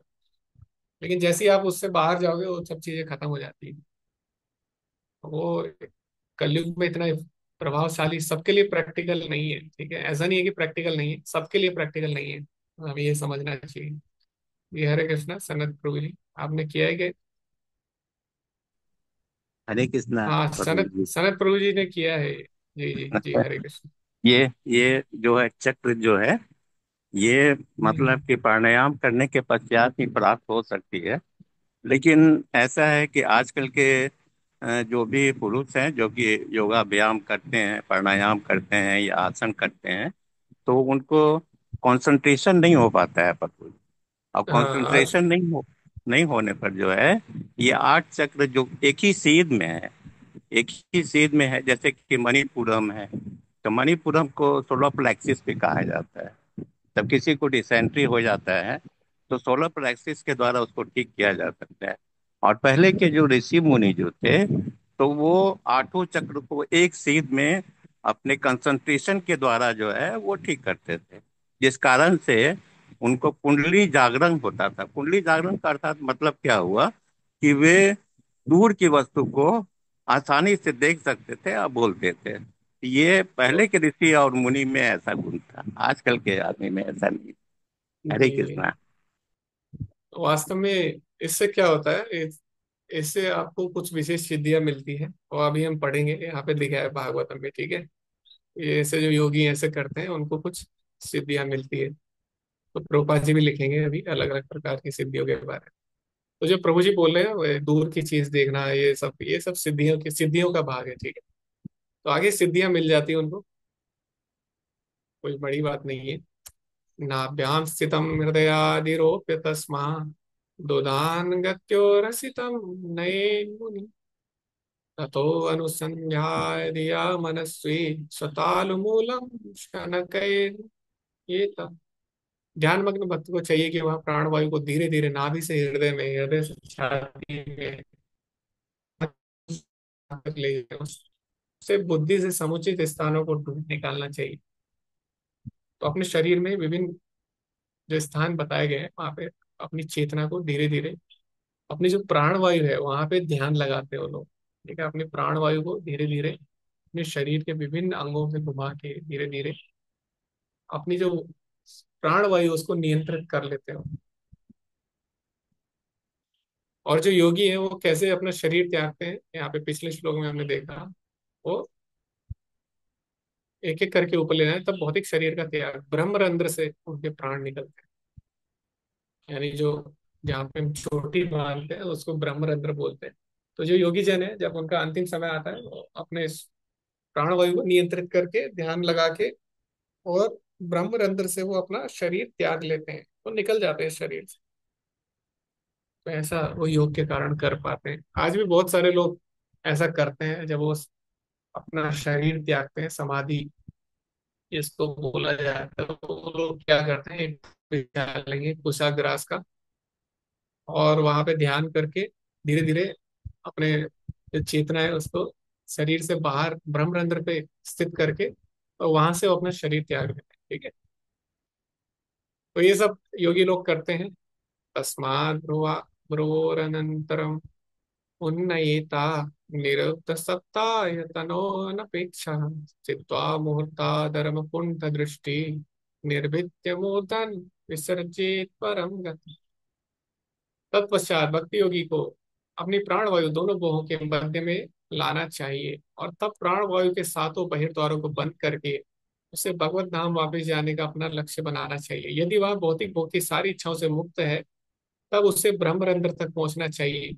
भगवान के पास चले जाने पर अपने सारे भौतिक बंधनों को त्याग देना चाहिए। तो वास्तव में यहाँ पे चूंकि प्रभुपाद जी भक्ति वेदांत तात्पर्य लिख रहे हैं, तो वो भक्ति की दृष्टि से इसको लिख रहे हैं कि जैसे योगी है, योगी को कहाँ ब्रह्म में लीन हो जाता है, लेकिन भक्त को चाहिए कि वो भगवान का ध्यान करके भगवत धाम जाने का प्रयास करे, भगवान की सेवा करने का प्रयास करे, है ना। ये, लेकिन यहाँ पे हम देखते हैं ये किसके लिए है, जो मोहों को ध्यान करना, ये सब एक अष्टांग योगी के लिए है वास्तव में। लेकिन भक्त को क्या करना चाहिए, भक्त को भी उससे सीखना चाहिए।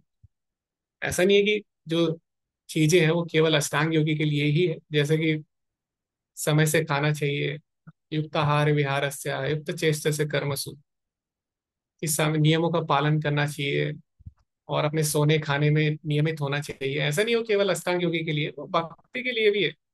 ऐसे यहाँ पे बोला गया है कि अष्टांग योगी को क्या करना चाहिए, अपने बाहों के बीच में ध्यान केंद्रित करके और इस संसार से बाहर निकल जाना चाहिए। तो भक्त को भी क्या करना चाहिए, इस संसार से बाहर भगवत धाम जाने का, भगवान की सेवा करने का प्रयास करना चाहिए। तो ये यहाँ पे प्रभुपाद जी बता रहे हैं। वैकुंठ यानी जहाँ पे कुंठा नहीं है, यहाँ पे प्रभुपाद जी लिख रहे हैं परम पदम, वास्तव में वही है। तद धाम परमम मम। तो वास्तव में परम क्या है, भगवान का धाम है, परम गति भगवान का धाम है। यदि प्रयास चंद्र पारमेष्ठ्यम वैहायसानामुदय विहारम अष्टाधिपत्यम गुण सन्निवाये सहेव गच्छेन् मनसेन्द्रियेश। तथापि हे राजन, यदि योगी में अत्यधिक भौतिक भोगों की यथा सर्वोच्च ब्रह्म लोक जाने की, अष्ट सिद्धियां प्राप्त करने की, यहाँ पे लिखा है, अथवा वैहायसो के साथ बाह्य अंतरिक्ष में यात्रा करनी, या लाखों लोकों में से किसी एक स्थान में प्राप्त करने की इच्छा बनी रहती है, तो उसे भौतिकता में ढले मन तथा इंद्रियों को अपने साथ साथ ले जाना होता है। तो कभी कभी जो योगी जन है वो, जैसे अभी प्रभु जी ने बताया कि अलग अलग सिद्धियां प्राप्त कर लेते हैं, बहुत दूर की चीजें देखना और छोटी चीजों को देखना, अपने जो सूक्ष्म शरीर है उससे, अपने जो स्थूल शरीर है उससे बाहर निकल जाना, अलग अलग लोकों में भ्रमण करना, वो सब कर सकते हैं बैठे बैठे। यहाँ पे धरती पे बैठे बैठे वो कहीं भी जा सकते हैं, किसी भी संसार के कोने में। तो ये सब क्या है, सिद्धियां हैं।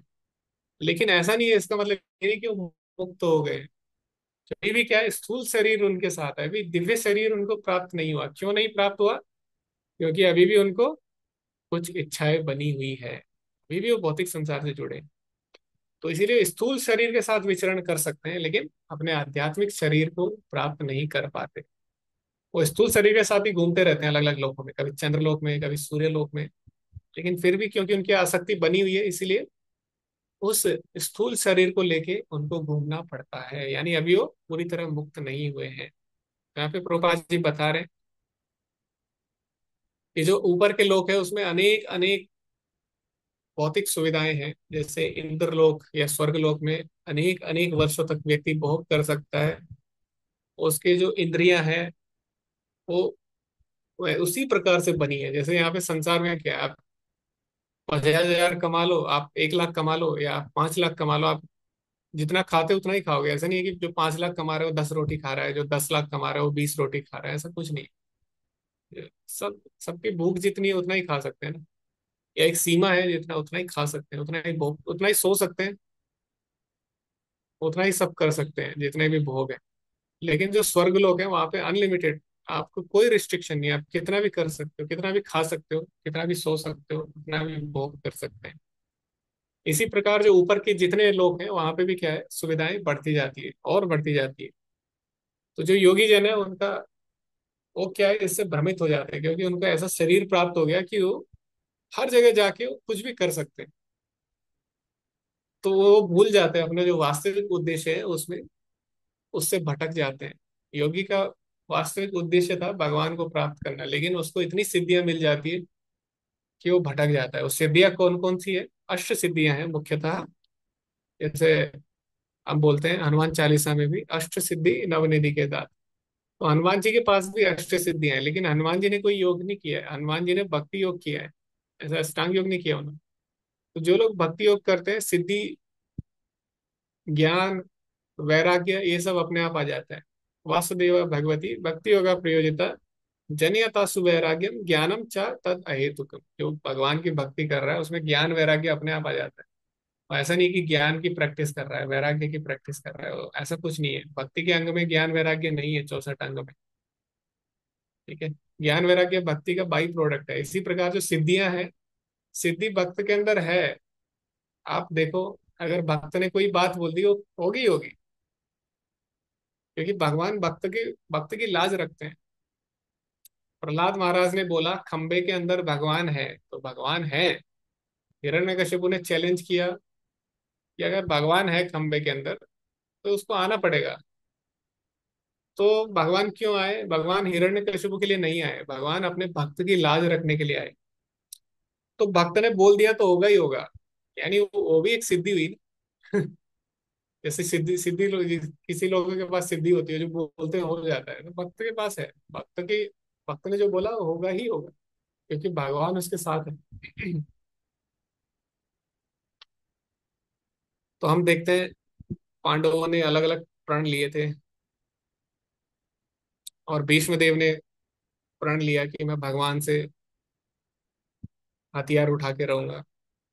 तो भगवान ने क्या किया, अपना वरदान, अपना जो वचन था उसको तोड़ दिया भीष्म देव के उसके लिए, भीष्म देव के वचन के लिए। तो भीष्म देव की सिद्धि हुई ना, भीष्म देव के पास सिद्धि हुई ना, उसने भगवान से अपना, भगवान को से भी अपने अस्त्र शस्त्र उठा दिए। तो भगवान क्या करते हैं, भक्तों के लिए कर देते हैं सारी चीजें, इसमें कोई बड़ी बात नहीं है। अगर कोई भक्ति कर रहा है तो भगवान उसके साथ है। योगेश्वर, योग के जो ईश्वर है वो उसके साथ है, तो उसको क्या चाहिए, सब सिद्धियां उसके पास है। तो इसीलिए कुछ सिद्धियां हैं जैसे यहाँ पे बताया गया है, उन्हें योग सीखने की आवश्यकता नहीं पड़ती, और एक कण के समान लघु होने की शक्ति, यानी जिसको अणिमा कहते हैं। अणिमा यानी बहुत छोटा हो सकता है, पंख से भी हल्का हो सकता है, उसको लघिमा, हल्का होने की सिद्धि क्या बोलते हैं, लघिमा। अपना वजन बहुत कम हो जाता है, आप हवा में उड़ने लगे हो। उन्हें भारी होने की सिद्धि महिमा, अपना वजन बहुत भारी कर देना। कोई आश्चर्यजनक वस्तु उत्पन्न करने की इच्छा अनुसार किसी वस्तु को विनष्ट करने के लिए स्वतंत्रता पूर्वक किसी वस्तु को गायब कर सकते हैं, प्रकट कर सकते हैं, इसको बोलते हैं ईशित्व। तो मैं पढ़ रहा था चैतन्य चरितमृत, उसमें उसमें चैतन्य महाप्रभु एक बार क्या करते हैं, भक्तों को, भक्त लोग संकीर्तन करके आते हैं, उनको भूख लग जाती है, तो महाप्रभु एक एक आम प्रकट, एक बीज प्रकट करते हैं आम का, और उसको लगा देते हैं। और बाद में क्या होता है, वो उससे एक पेड़ निकल आता है तुरंत, और पेड़ धीरे धीरे बड़ा हो जाता है वहीं पे, और तुरंत उसमें फल निकलने लग जाते हैं, मीठे मीठे आम के। और ऐसे आम जिस पे छिलका नहीं था, छिलका बहुत ही पतला था, ना के बराबर, जैसे सेब होता है, सेब छिलके के साथ खाते हैं ना, ऐसी आम जो चैतन्य महाप्रभु ने लगाया उसमें क्या था, कोई छिलका ही नहीं था, ना के बराबर था। और वो कैसा था, पूरा रस से भरा हुआ था, और उसमें गुठली नहीं थी उस आम में जो महाप्रभु ने लगाया था। तो ये क्या है, भगवान के पास है ऐसी शक्ति, भगवान कुछ भी कर सकते हैं, तो भक्त के पास भी है, क्योंकि भक्त के साथ भगवान है। ईशित्व, ईशित्व मतलब कोई चीज प्रकट कर देना और उसको गायब कर देना किसी चीज को। तो ये लोग करते हैं, और ज्यादातर, और कई लोग, ऐसा होता है आजकल, मैंने देखा है बहुत लोग, बाबा लोग हैं वो भी ऐसा करते हैं, लेकिन उनमें से ज्यादातर सिद्धि वाले नहीं है। वो क्या है, वो ट्रिक है, मैजिक ट्रिक है, वो कोई भी कर सकता है, आप भी कर सकते हो। तो ये चीजें गायब करना, प्रकट करना, ये सिद्धि से भी होती है, दो तरीके से होती है, या तो सिद्धि से होती है, या एक ट्रिक से होती है, मैजिक से होती है। और मैं देख रहा था एक शो बहुत फेमस हुआ, ऑपरेशन पाखंड, पता नहीं आप में से कितने लोगों को पता है, एक शो आता है, एक न्यूज चैनल पे आता है, पता नहीं मैं नाम भूल गया। उसमें कई बाबा लोग अपना ट्रिक बताते हैं, वो पकड़े जाते हैं। ऐसे ही एक बाबा हुआ करता था, वो अपने आप को साईं बाबा का अवतार बताता था। साउथ इंडिया में बहुत फेमस है, लोगों ने अपने नाम भी रखे हैं, नाम के पीछे साई साई लगा रहता है सब। तो वो क्या करता था, अपने आप को साईं बाबा का अवतार बताता था, और वो मुंह से शिवलिंग निकालता था, हाथ से भस्म निकालता था। तो एक बार कैमरे में कैद हो गया कि उसकी ट्रिक पकड़ ली कैमरे वालों ने। आज भी वो वीडियो है कैसे उसने किया। और एक बार एक जादूगर पीसी सरकार उससे मिला, और पीसी सरकार को उसने कुछ दिया, पीसी सरकार ने भी उसको दिया, बोला तुम लोगों का बेवकूफ मत बनाओ, ये जो ट्रिक है ये करके उनको मूर्ख बना रहे हो, ये सब छोड़ दो, तुमको नहीं करना चाहिए। लेकिन वो बाबा, उसने क्या किया, इस सब से ध्यान भटकने के लिए उसने बहुत बड़े बड़े हॉस्पिटल खोल दिए, बहुत बड़े बड़े स्कूल कॉलेज खोल दिए, कि लोगों को ये लगे चलो कम से कम कुछ अच्छा काम कर रहा है समाज के लिए, है ना, उसके फॉलोअर्स के पास एक रीजन हो जाएगा, बाबा तो ऐसा है, ठीक है, कम से कम वो हमारा इलाज कर रहा है। तो ऐसा लोग करते हैं बाबा लोग कलयुग में, ठीक है। और तो सिद्धि नहीं होती, सिद्धि हो तो चलो अब कुछ माने भी उसको, लेकिन वो क्या होता है, मैजिक ट्रिक होती है ज्यादातर। आजकल सिद्धि वगैरह बहुत कम होती है, और सिद्धि वाले ऐसा दिखाते भी नहीं है पब्लिक में, वो ज्यादा बहुत कॉन्फिडेंशियल होती है सारी चीज। ओके। ओके, तो ये था। आगे कौन सी सिद्धि है? किसी को वश में करना, वशित्व सिद्धि, वशीकरण।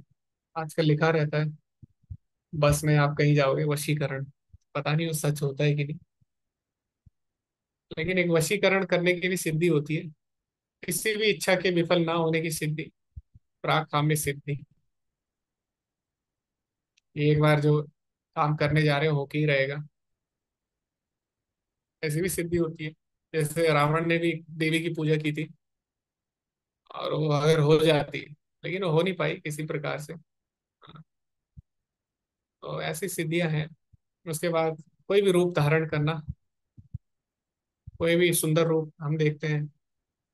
पूतना, पूतना ने क्या किया? एक सुंदर स्त्री के रूप में आई। ऐसे हम देखते हैं जो रावण का मामा था मारीच, मारीच ने क्या किया? एक सुंदर हिरण का रूप धारण कर लिया। तो ये असुर लोगों के पास थी ये सारी सिद्धि। ये कोई बड़ी बात नहीं है, असुरों के पास भी सिद्धियां होती है। तो ये कौन सी सिद्धि थी? काम वसायिता सिद्धि, जिसमें असुर लोग कोई भी रूप रख लेते हैं। कोई वस्तु किसी स्थान विशेष से प्राप्त करने की सिद्धि, प्राप्ति सिद्धि, कहीं से भी कुछ भी ला सकता है। अभी देखो, हमको कुछ मंगाना होता है फ्लिपकार्ट से, तो 3-4 दिन वेट करना होता है, या ब्लिंकिट से मंगा 10 मिनट वेट करना होता है। लेकिन पहले ऐसा नहीं था, फ्लिपकार्ट ये सब नहीं था पहले। कोई भी चीज कहीं से भी ला सकते थे। पहले पोस्ट ऑफिस नहीं थी। अभी लोग बोलते हैं देखो, पहले जमाने में हॉस्पिटल नहीं थे। तो हमने क्या किया, हमने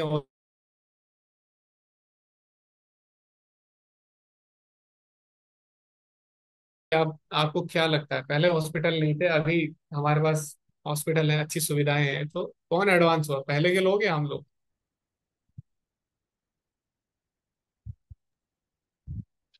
पहले के लोग ज्यादा एडवांस थे, जब बीमारी भी नहीं थी ना प्रभु, इसीलिए जरूरत जी। भी नहीं थी। जी, हरे कृष्णा, हरे कृष्णा पुष्कर में देखो। हाँ प्रभु जी, वही कि वो एडवांस थे कि वो बीमारी नहीं हुए उस स्टेज पे थे वो। हम्म। तो देखो हम लोग क्या बोलते हैं आजकल, देखो हमने बुलेट ट्रेन बनाई है। हम मुंबई से अहमदाबाद 2 घंटे में पहुंच सकते हैं। हमने मेट्रो बनाई है, हमने फ्लाइट्स, आप जयपुर से बैंगलोर 2 घंटे में पहुंच सकते हैं।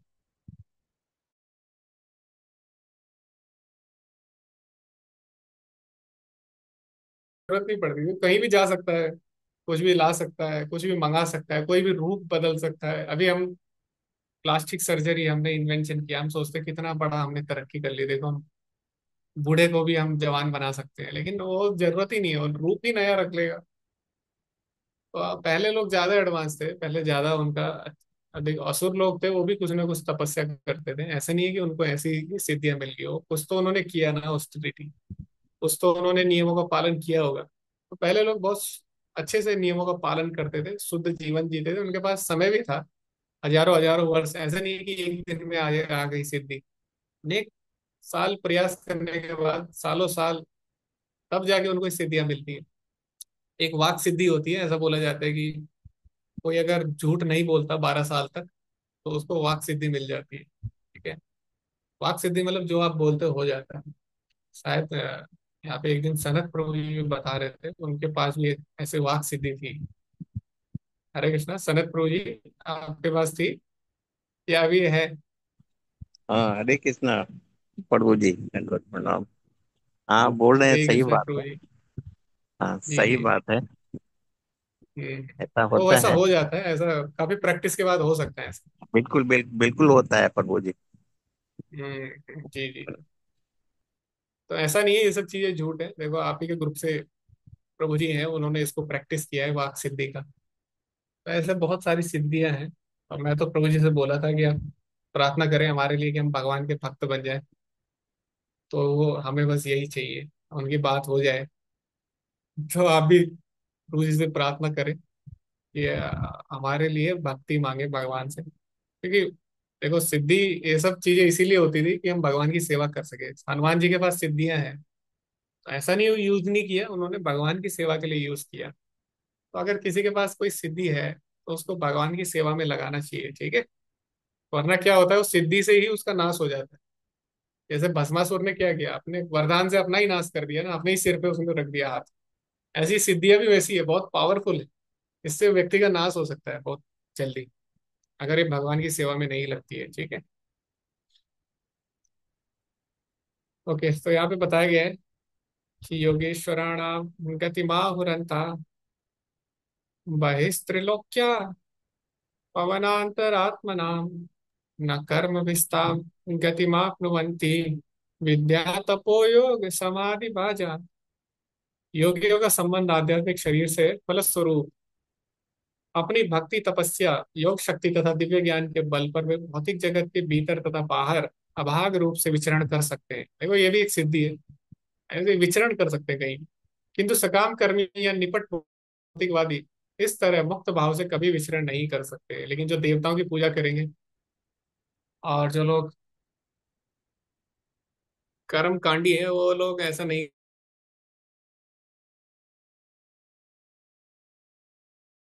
कर रहे, वो यहीं पे रहेगा। ठीक है, तो ऐसा है। उसके बाद आगे हम ये श्लोक पढ़ते हैं, उसके बाद हम बाकी चर्चा हम अगले सत्र में करेंगे। वैश्वानरं याति विहाय सागतः सुषुम्यणाय सुषुम्ण्या ब्रह्म पथेन शोचिस् विदूत कल्कोथ एरुरुदस्तात् प्रयाति चक्रम नृपशेषु मान। हे राजन, जब योगी सर्वोच्च ब्रह्मलोक पहुंचने के लिए प्रकाशमान सुषुम्ना द्वारा आकाश गंगा के ऊपर से गुजरता है, तो वहां सर्वप्रथम अग्निदेव के लोक वैश्वानर जाता है, जहां वह सारे कल्मशों से परिशुद्ध हो जाता है। तब वह भगवान के तदात्म के लिए उससे भी ऊपर शिशुमार चक्र को जाता है। तो यहाँ पे जो, अगर आप गोलोक चार्ट देखेंगे, उसमें अलग अलग प्रकार के लोक हैं, अलग अलग प्रकार के स्थान हैं। यहाँ पे ध्रुव लोक भी आपको दिख जाएगा गोलोक चार्ट में, और उसके आसपास जो स्थान है उसको शिशुमार चक्र कहा जाता है। और जब ऐसा बोला जाता है, जब व्यक्ति भगवत धाम जाता है या ब्रह्म ज्योति में भी जाता है कोई, ब्रह्म ज्योति इस भौतिक संसार से परे है। और इस भौतिक संसार में 14 लोक हैं, जिसमें देवताओं के लोक हैं, सिद्ध मुनियों के लोक हैं, जहाँ पे ब्रह्मा जी का लोक है, ध्रुव तारा है, ध्रुव लोक है। ये सब क्या है, भौतिक संसार के अंदर ही है। नीचे पाताल लोक है। तो यहाँ से होके जीवात्मा जाती है ब्रह्मलोक तक। और ऐसा बोला जाता है, भगवत धाम जाते टाइम भी अनेक अनेक रास्तों से जाते हैं, लेकिन दोनों में अंतर है। जब एक निराकारवादी जाता है, तो वो शुद्ध होता हुआ, वो शुद्धिकरण के लिए अपनी जो बची खुची इसकी आसक्ति है, उससे शुद्ध होता हुआ अलग अलग लोकों से गुजरता है और फिर ब्रह्म में लीन हो जाता है। लेकिन जो भगवत भगवान का भक्त है, वो क्यों जाता है अलग अलग लोकों में? अलग अलग लोकों के जो स्वामी है, वो उसकी प्रतीक्षा करते हैं, उसके दर्शन के लिए खड़े रहते हैं, माला लेके, फूल लेके खड़े रहते हैं। तो उस पे पुष्पों की वर्षा करते हैं देवता, क्योंकि ऐसा भक्त होना, भगवत धाम जाना कोई छोटी बात नहीं है। देवता लोग भी नहीं जा पाते, तो देवता लोग भी उसका बहुत आदर करते हैं, बहुत सम्मान करते हैं, उस पे पुष्प बरसाते हैं। अलग अलग लोक के स्वामी, अलग अलग लोक के देवता उसके ऊपर पुष्पों से वर्षा करते हैं। ये दोनों में अंतर है। निराकारवादी के साथ ऐसा नहीं होता। वो अलग अलग लोक जाता है ताकि अलग अलग देवता उसको कुछ वरदान दे, उसका जो बची खुची अशुद्धियां है उसको शुद्ध कर दे, और वो अल्टीमेटली ब्रह्म में लीन हो जाए। लेकिन भगवत भक्त के साथ ऐसा नहीं होता, उसके दर्शन के लिए लोग वहां पे खड़े रहते हैं। ठीक है, तो ये दोनों में अंतर है। ठीक है, आगे हम चर्चा बाद में करेंगे। यहाँ पे बताया गया कि जो निराकारवादी है उसकी गति क्या होती है, जो इस प्रकार अष्टांग योग का पालन करता है उसकी गति क्या होती है। अब देखो, अष्टांग योगी था, उसने तो भगवान के साकार रूप का ध्यान किया, लेकिन उसको गति निराकार की प्राप्त हुई। ऐसा क्यों हुआ, आप मुझे बताइए। हम बोलते हैं निराकार का ध्यान करेंगे, तो वैसे निराकार का ध्यान होता नहीं है, वो बोलने की बात है। लेकिन हम बोलते हैं निराकार का ध्यान करेंगे तो निराकार ब्रह्म